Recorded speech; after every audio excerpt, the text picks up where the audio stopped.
অঞ্চলত চিটছ কৰ্পৰেশ্যনৰ প্ৰায় 50-60 বিঘা মাটিৰ এখন ফাৰ্ম আছে। এখন চাবলৈ আহিলোঁ। আগন্তুক সময়ত কেনেকৈ ফাৰ্মখনৰ ডেভেলপ কৰিব পাৰি, ফাৰ্মখন ভাল কৰিব পাৰি, বা এখন ফাৰ্মত আমি কি কৰিব পাৰোঁ। আমি চিডে উৎপন্ন কৰিম নে এখন গাৰ্ডেন বনাম, তাৰে কাৰণে আমি ডিপাৰ্টমেণ্টৰ লগত আলোচনা কৰিলোঁ, বিষয়াসকলৰ লগত আলোচনা কৰিলোঁ, কৰ্মচাৰীসকলৰ লগত আলোচনা কৰিলোঁ। ইয়াৰ স্থানীয় ব্যক্তিসকলৰ লগতো খেতি কৰিলে কি অসুবিধা, কি সুবিধা সেই বিষয়ে বিস্তৃতভাৱে আলোচনা কৰিলোঁ। মানুহ খেতি কৰিবলৈ আগ্ৰহী, কিন্তু অলপ সহায় কৰিব লাগে। সেই সহায়খিনি কৰিবলৈকে আমি সাজু আছোঁ। হিমন্ত বিশ্ব শৰ্মা ডাঙৰীয়াই কৃষিক জলসিঞ্চনক যথেষ্ট অগ্ৰাধিকাৰ দিছে, কাৰণ কৃষি আৰু জলসিঞ্চন হ'লেহে আমাৰ গাঁৱৰ অৰ্থনীতি ষ্ট্ৰং হ'ব। যিহেতু অসমৰ 70% মানুহ কৃষিৰ ওপৰত নিৰ্ভৰশীল, গতিকে যিমান পাৰোঁ কৰিবলৈকে চেষ্টা কৰিম। ৰাইজক অনুৰোধ কৰিছোঁ, ৰাইজে কৃষি কৰ্মত আৰু যাতে মনোযোগ দিয়ে। আমাৰ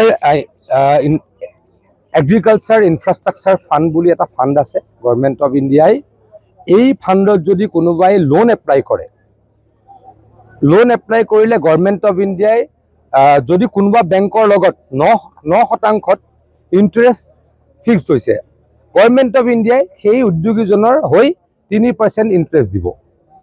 আমাৰ অহা 18 তাৰিখে গুৱাহাটীৰ জ্যোতি বিষ্ণু প্ৰেক্ষাগৃহত 5000 অসমৰ পৰা উদ্যোগী কৃষক নিবনুৱা আহিব। মুখ্যমন্ত্ৰী ডাঙৰীয়া তাত উপস্থিত থাকিব। এই বিশাল সভাখনত আমি কেনেকৈ এই লোনটো ল'ব পাৰি, লোনটো ল'বলৈ কিছু নিয়ম ইজি, সাধাৰণতে লোন ল'বলৈ যিমান কষ্ট কৰিব লাগে ইয়াতে ইজি, সেইদিনাখন আমি ভালকৈ কথাখিনি ৰাইজক জনাম। কিন্তু এটা কথা মই ক'ব খুজিছোঁ, ইয়াত আমাৰ যথেষ্ট কৰাৰ সুবিধা আছে, কিন্তু এই লোনটোত এগ্ৰিকালচাৰ ইনফ্ৰাষ্ট্ৰাকচাৰ হ'ব লাগিব। এগ্ৰিকালচাৰ ইনফ্ৰাষ্ট্ৰাকচাৰ হ'ব লাগিব, মানে ক'ৰবাত ধান বনা বা তেল পেৰা মিল হ'ব লাগিব, বা ৱেৰ হাউচ হ'ব লাগিব, বা কোল্ড ষ্ট'ৰেজ হ'ব লাগিব। মুঠতে ইনফ্ৰাষ্ট্ৰাকচাৰ আন্তঃগাঁথনি ৰিলেটেড হ'ব লাগিব। এইটো আনলিমিটেড গভৰ্ণমেণ্ট অফ ইণ্ডিয়াই এই 3% যিটো আমাৰ ছাবচিডি ইণ্টাৰভেনশ্যন বুলি কয়, ইণ্টাৰেষ্ট ছাবভেনশ্যন বুলি কয়, তাৰ কাৰণেই 2 লাখ কোটি টকা ৰাখিছে। গতিকে ইয়াতে অপাৰ সুবিধা আছে, এই সুবিধাখিনি যাতে সকলোৱে লয় অনুৰোধ কৰিছোঁ। খুব বেছি কৰিব লাগিব উদ্যান শস্য। মানে এতিয়া চাওক, আমি খালী খেতিটো কৰিম, খালী খেতিটো ধানটো কৰিবই লাগিব, কিন্তু খালী খেতিতকৈ আমি কি কৰিব লাগিব, আমি ৰবি খেতি, মানে আমাৰ ফল মূল আৰু শাক পাচলি, তাত গুৰুত্ব দিব লাগিব। তাতহে বেছি পইচা ইনকাম কৰিব পাৰি।